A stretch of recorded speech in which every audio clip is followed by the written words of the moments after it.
అమ్మ చేసిన పిండి వంటల్లో ఇది ఇంకొకటనమాట. ఫస్ట్ రేషన్ బియ్యం అయితే అదిగోండి మంచిగా అయితే క్లీన్ చేసుకొని, అందులోనే ఒక కేజీ పచ్చెనగపప్పు అనమాట. కేజీ బియ్యానికి కేజీ పచ్చెనగపప్పు. అదే వాము కూడా అయితే ఇచ్చేసాము మిల్లు దగ్గర ఆడిచ్చేటప్పుడు. ఎందుకంటే తర్వాత గిద్దలకి అడ్డం పడకుండా ఉంటాయని జెప్పి, వాము గూడా కలిపేసే మిల్లయితే ఆడిచ్చుకొచ్చారు. తీసుకురాంగాల్నే దాన్నయితే ఫస్ట్ మంచిగా అయితే జల్లెడ పట్టేసుకున్నారు. తర్వాత అయితే కారం కూడా అయితే వేసేసి, అది గూడా అయితే జల్లించుకుంటున్నారు.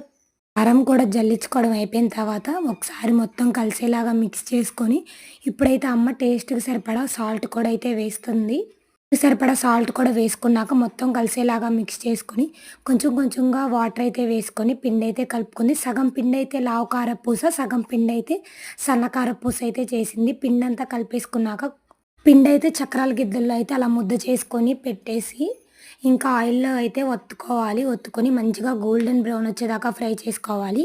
టేస్ట్ అయితే నిజంగా చాలా బాగున్నాయి. నోట్లో పెట్టుకోగానే కరిగిపోతున్నాయనమాట.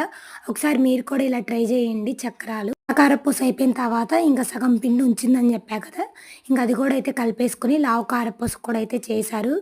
ఒకసారి మీరు కూడా ఇలా ట్రై చేయండి. వీడియో గనుక నచ్చినట్టయితే లైక్ చేయండి. సబ్స్క్రైబ్ టు మై ఛానల్ వియ్యూరు కోడలి పిల్ల. ఓకే. Bye friends.